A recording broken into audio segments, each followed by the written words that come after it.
वालेकुम रहमतुल्लाहि व बरकातुहू। आप सबको हमारे चैनल में खुशामदीद।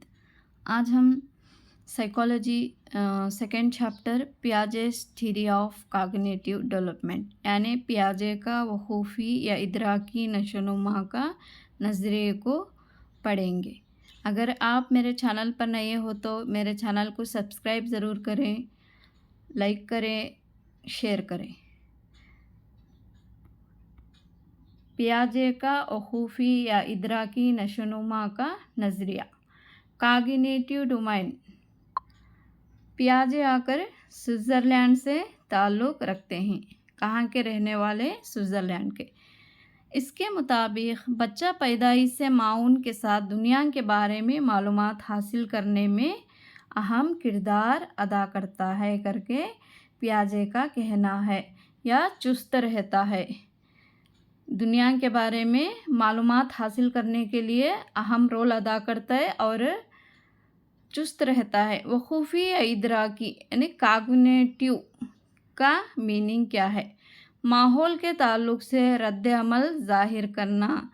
माहौल के ताल्लुक़ से मालूमात हासिल करके रद्द अमल ज़ाहिर करके खुश होना इदराकी कहलाता है। यानी कॉग्निटिव किसे बोलती हैं? माहौल के मुताल्लुक़ से चंद मालूमात हासिल करके और रद्द अमल ज़ाहिर करने को ही इदराक या कॉग्निटिव कहा जाता है। अपने अतराफ पाए जाने वाले माहौल से मालूमात हासिल करते हुए रद्द अमल को ज़ाहिर करना। रास्त ज़हनी सोच वग़ैरह से जुड़ा हुआ ज़हनी अमल ही क्या है? इदराक है, यानी कॉग्निटिव है। स्कीमेटा किसे बोलती?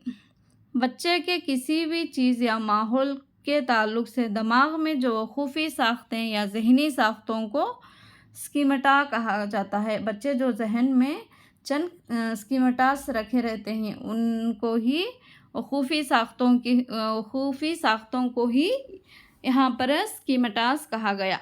पैदाइशी तौर पर बच्चों में चंद क्या पाई जाती हैं? वकूफ़ी साख्तें पाई जाती हैं, यानी स्कीमेटास पाई जाती हैं। मिसाल के तौर पर चूसना, देखना, पकड़ना, ग्रास्पिंग वगैरह ये क्या हैं? स्कीमेटास हैं। ऑपरेशन किसे बोलते हैं? स्कीमेटास में आने वाले चेंजेस तब्दीलियों को ही ऑपरेशन कहा जाता है। बच्चे की नशोनुमा होती है तो बैरूनी महारतें जैसे सुनना, पकड़ना, देखना, ज़हनी महारतें जैसे किसी मसले का हल, दर्जाबंदी और मंसूबा वगैरह में इजाफ़ा या तब्दील होता है। इसको ही अंदरूनी या बैरूनी महारतों में तब्दील चेंजेस या इजाफ़ा होने को ही ऑपरेशंस कहते हैं। ऑपरेशंस को दो हिस्सों में तकसीम किया गया। फर्स्ट वन ऑर्गेनाइजेशन यानी तंजीम, अडॉप्टेशन। सेकंड वन अडॉप्टेशन को दो हिस्सों में तकसीम किया गया। एक है असिमिलेशन। क्या है? असिमिलेशन। असिमिलेशन क्या है? अपने तजुर्बे के मुताबिक माहौल को समझना ही असिमिलेशन कहलाता है। यानी माहौल को समझने को ही असिमिलेशन कहा गया है। पुराने स्कीमेटास को नए तजुर्बात से ताल्लुक़ जोड़कर रद्द अमल ज़ाहिर करने को ही असिमिलेशन कहते हैं। यानी जो पहले पुराने तजुर्बात को नए तजुर्बात से दोनों से ताल्लुक़ जोड़कर रद्द अमल ज़ाहिर करने को ही असिमिलेशन कहा गया है। मिसाल के तौर पर कुत्ते को देखने के बाद बच्चा गधे को देखकर कुत्ता समझना। यानी ये दो में कुत्ता और गधे में क्या करता है? ताल्लुक़ जोड़कर बच्चा को कुत्ते को देखने के बाद गधे को देखकर भी क्या बोल लेता है? वो भी कुत्ता क्या की कर को समझ लेना।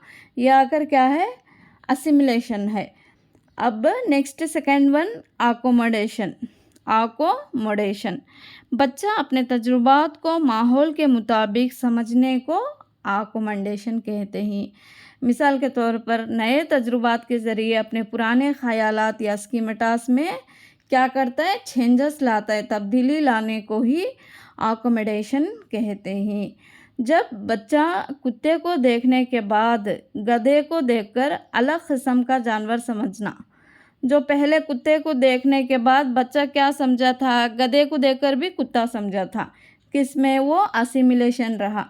ये आकोमेंडेशन में यानी पुराने नए तजुर्बात के ज़रिए अपने पुराने ख़यालात में चेंजेस कर लेते, तब्दीली ला लेते, उसको ही आकोमेंडेशन कहते हैं।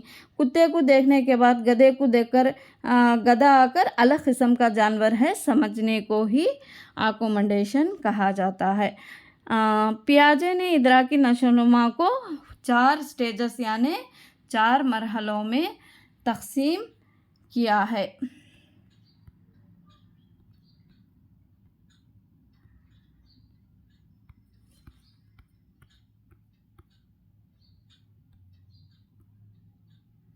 वो कौन कौन से ही देखेंगे।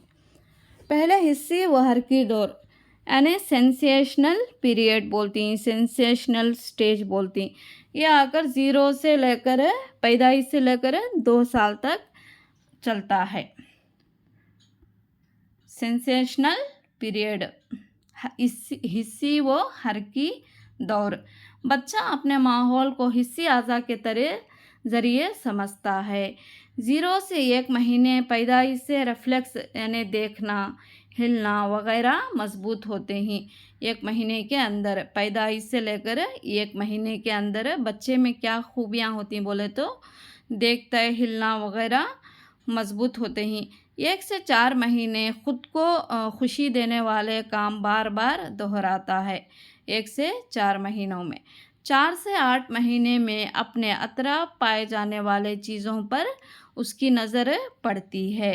4 से 8 महीनों में 8 से 12 महीने इसमें बच्चे के मुस्तकिल वजूद से ऑब्जेक्ट परमानेंस पाया जाता है। मिसाल के तौर पर अपनी पसंदीदा चीज़ों को नज़र ना आने पर ढूंढता है। मिसाल के तौर पर बच्चे को माँ आकर बहुत माँ को अगर बच्चा नज़र नहीं आने पर क्या करता है, ढूंढता है, यानी उसकी माँ को तलाश करता है।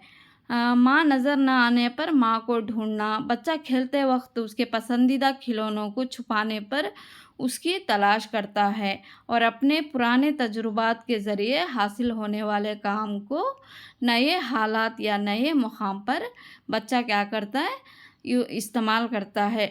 फेंकना सीखा हुआ बच्चा अपने रास्ते के दरमियान आने वाले चीज़ों को भी क्या करता है, फेंक डालता है।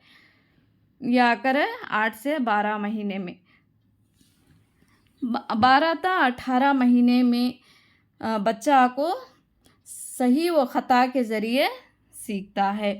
अपने अतराफ पाए जाने वाले अशिया के ख़ासियतों को जानता है। मिसाल के तौर पर आवाज़ों की ख़ासियत को पहचानता है। अशिया को हरकत देकर उनकी आवाज़ को सुनता है, यानी चीज़ों को गिराकर उनमें जो होने वाली आवाज़ है उनको सुनता है।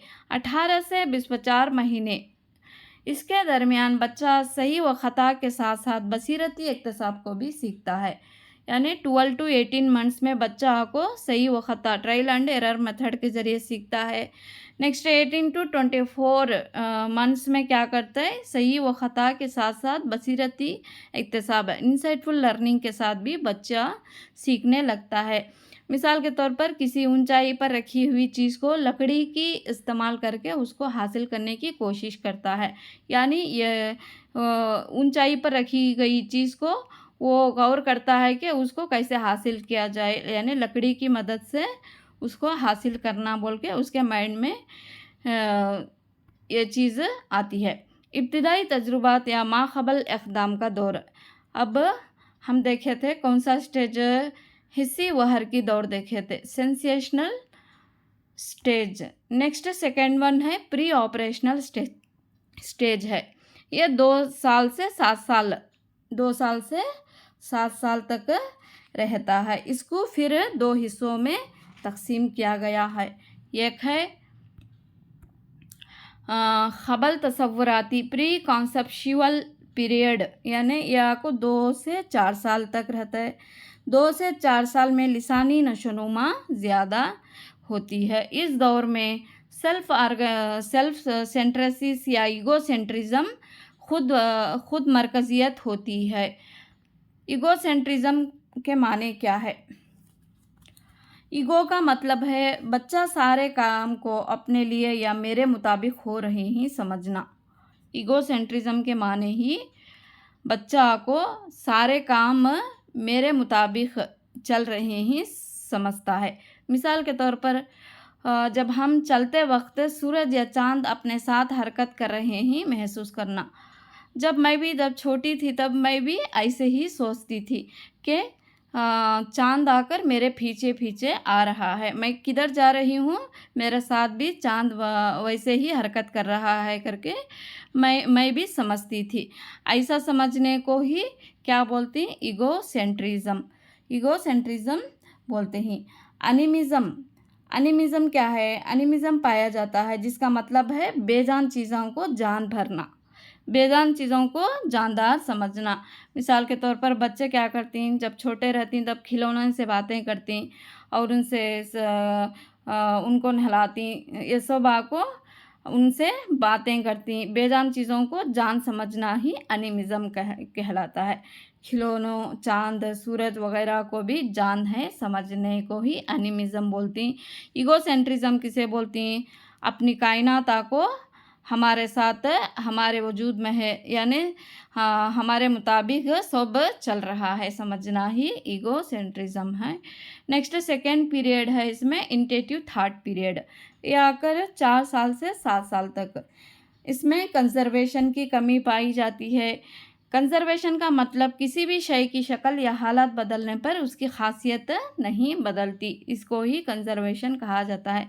मिसाल के तौर पर देखिए, 2 बर्तन जिसमें एक लंबा लीजिए और एक चौड़ा, इस तवाना लेकर मसावी मकदार में पानी डालकर बच्चे से ये कहा जाए कि किस बर्तन में पानी ज़्यादा है, तब बच्चा कहेगा जो लंबा होता है वही उसमें ही ज़्यादा पानी है करके बच्चा बोलेगा।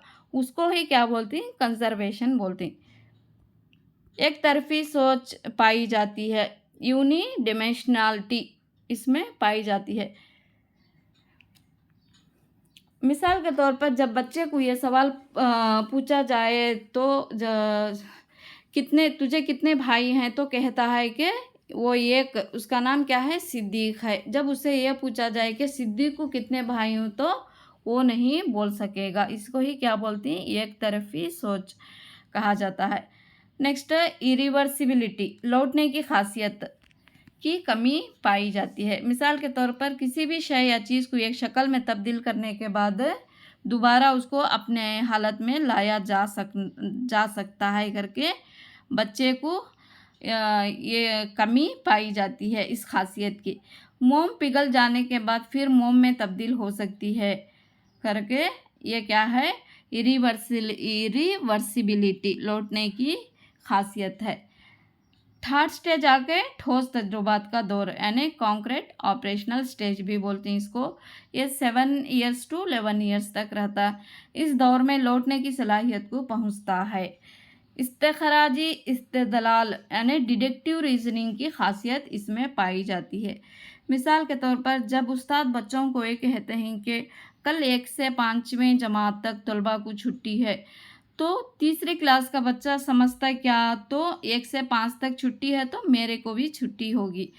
और तीसरी जमात और चौथी जमात का बच्चा भी ये समझता है कि कल मुझे भी छुट्टी है। तो यहाँ आके इस्तेखराजी इस्तेदलाल पाया जाता है। डिडक्टिव रीजनिंग को बच्चों में समझने की सलाहियत इस स्टेज में आती है। इस दौर में बच्चा सोच और मसले का हल का तरीका सिर्फ ठोस तक ही महदूद रहता है।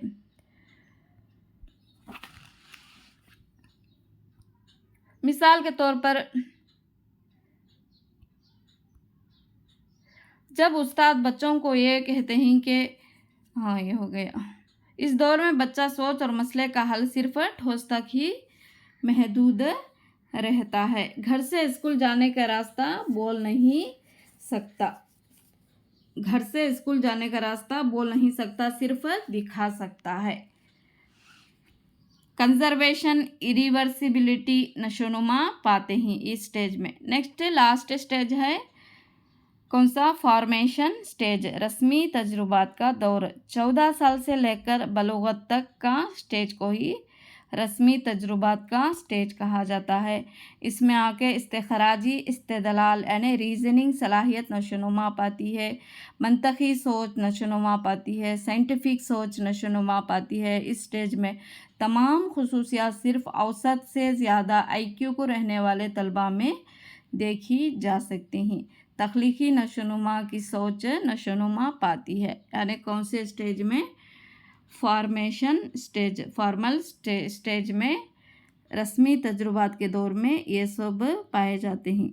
तो आज का पियाजे का इदराकी नशोनुमा का देखे हैं हम। आई होप आपको मेरी क्लास समझ में आ गई होगी। इंशाल्लाह आगे की क्लास में देखेंगे। आपको मेरी वीडियो अच्छी लगी हो तो लाइक करें, कमेंट करें, शेयर करें और मेरे चैनल को सब्सक्राइब ज़रूर करें। एक नई वीडियो के साथ अगले बहुत जल्द मिलेंगे इंशाल्लाह। अस्सलाम वालेकुम रहमतुल्लाहि व बरकातहू। अल्लाह हाफ़िज़।